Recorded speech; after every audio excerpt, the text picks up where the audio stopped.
Hi, I'm Maggie. Thank you for stopping by Crafts the Charm today. I'm so glad you're here.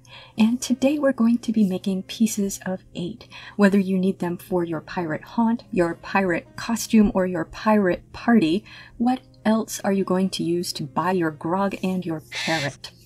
And we're going to make these out of these poker chips, which I got from the Dollar Tree. And for the decoration, I have a couple of different kinds of stickers from the Dollar Tree and also a wall tile. And what I was looking for here was some sort of design that was small enough that I could put it in the center of a poker chip, and also a design that was maybe a little bit round. It's important that the design has some kind of texture because we're going to be painting over this.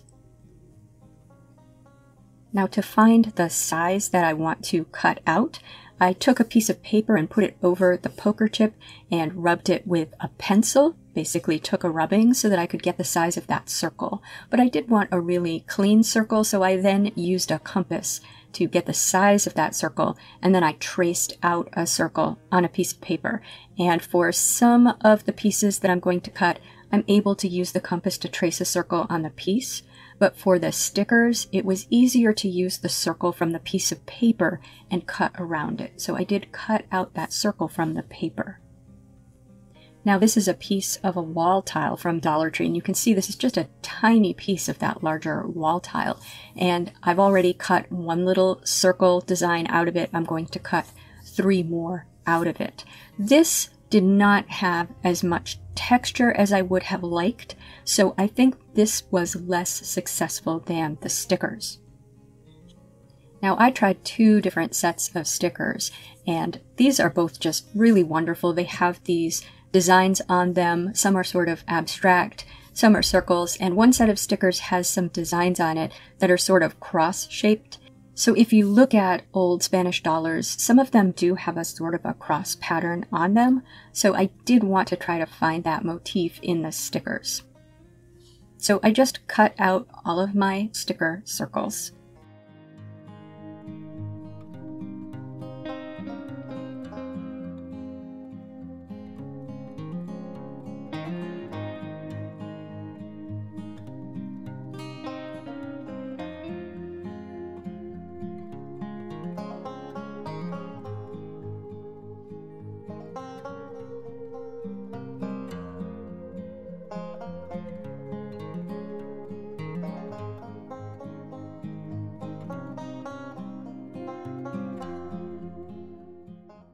And once I had all of those, I adhered them to the center of the poker chips. Now, I'm being cheap and I'm only doing one side of the chips. You could, of course, do both sides. You could also try to find little motifs to stick around the edges. I left the edges the way they were. They have some natural texture to them. And I only have one blue poker chip left, so I used mostly red and white poker chips. A little bit of that color might come through the paint, but mostly it won't, so it doesn't really matter what color poker chips you use. But I would suggest that the blue ones might be better for the silver pieces of 8 or tin, although I actually used the blue one for one of my gold or brass or bronze pieces of 8. And some old coins have holes in the middle, so I thought I would try to drill a hole in some of these. I'm using a 5/8 inch drill bit, and my challenge was clamping the poker chip down. I held it with my thumb, and with my battery-operated drill holding the poker chip with my thumb, I was relatively successful at getting a hole in the middle of the poker chip, but it took a long time. So then I tried my corded drill, and I did try to clamp that down, and it still moved a little bit. The corded drill was much faster, but I wasn't able to make a neat hole. But if you have a nice clamp, or if you can find a way to hold it down, I think you would be able to make a nice hole in the center of these. I would also use a slightly larger drill bit than the 5/8, so I would really want to cut out most of that center, and the 5/8 didn't do that. Alright, so once you have all of your pieces, either with their holes or their stickers, now we're going to paint them. And I did 2 different colors, basically. I did something that is more of a tin or a silvery color, and I did one that is more of a gold or a bronze or a brass color. So let's start with the tin or silvery color. we're going to put down a base coat, which is a sort of a gray. And what I'm using here is Apple Barrel Pewter Gray. So you're going to give it a nice base coat of that, and this is going to completely cover your poker chip. I did some that were a little bit lighter, but really you want to make sure that this is going to get into all of the cracks and crevices, because this is also going to be our low light color for these pieces of 8. So do the front of that with the design, do the edges, and do the back of that where you may or may not have a design. I do not. Now once that is completely dry, we're going to brush it with a gold color, which I know might seem a little strange for silver, but I've found that if I put a light gold down below silver, I get a more realistic looking silver color. I think a lot of silver does naturally have a little bit of that warm undertone.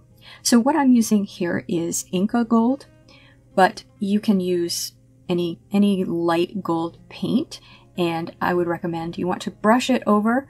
Try not to get it into those cracks very much, and just brush it over lightly so that plenty of that pewter gray is still going to show through.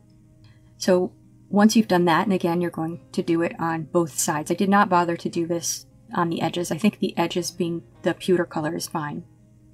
So once you've done that, then you're going to paint over that with a silver color. I'm using Folk Art Metallic in Silver Sterling. Now with the silver, you can do varying degrees of how heavy you put this on, and bear in mind it is going to look a lot shinier once it dries, so at first it just looks sort of gray. But you do want that pewter to remain in the cracks, so you don't want to get into the cracks.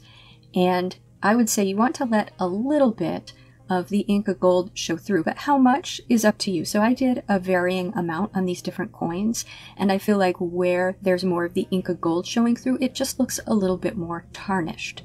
And again, you're going to do that to both sides, and that's it for the silver or tin coins.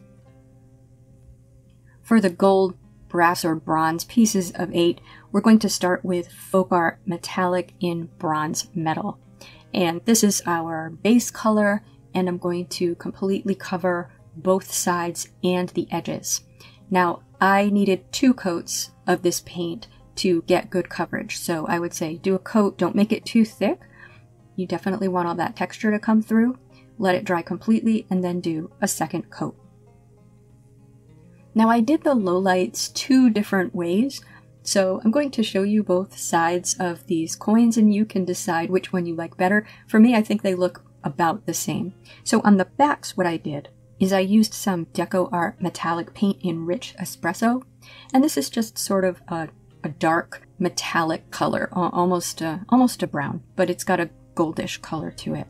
And I watered that down and dabbed it over the back, trying to get it into the cracks, but also dabbing it over the bronze metal as well. And because it's wet, it just leaves a little bit of a pattern behind, which to me looks like aged metal.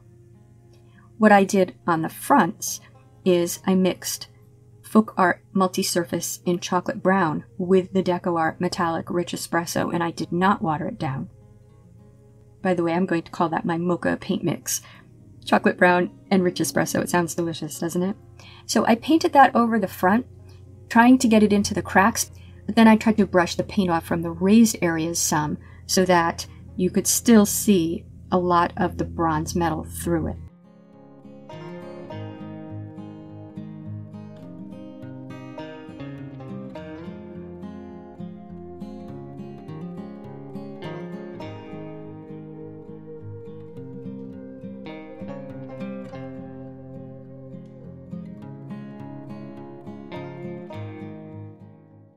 And then finally, with the gold colored coins, I just dry brushed a little bit of the Inca gold over the top. So trying to catch the tops, but just a little bit of the raised areas.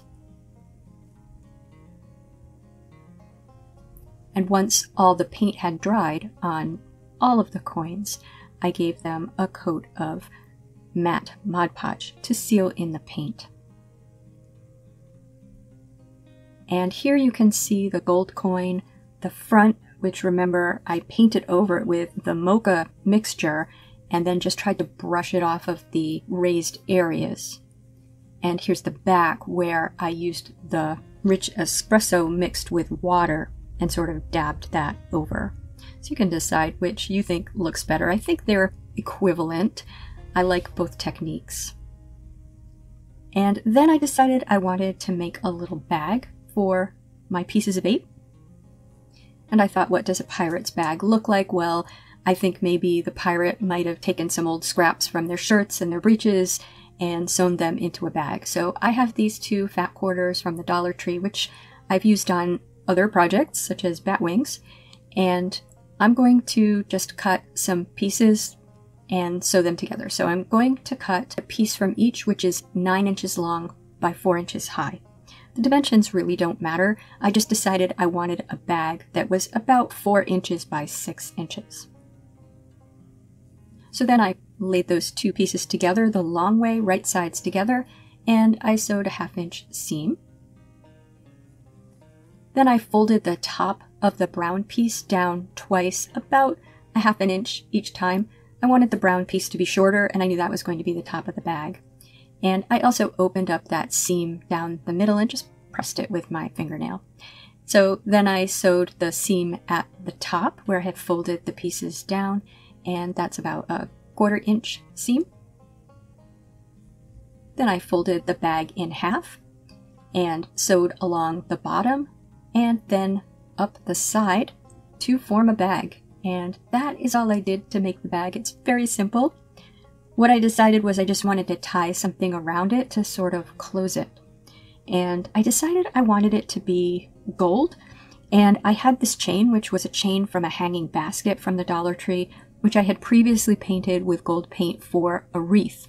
And so I borrowed that off of the wreath and just tied it around the bag. I filled the bag mostly with beads because I don't have enough pieces of 8 to fill the bag. I suppose I could have filled it with the unpainted poker chips as well, but I used beads. And then I can just put a few pieces of 8 at the top. And here it is.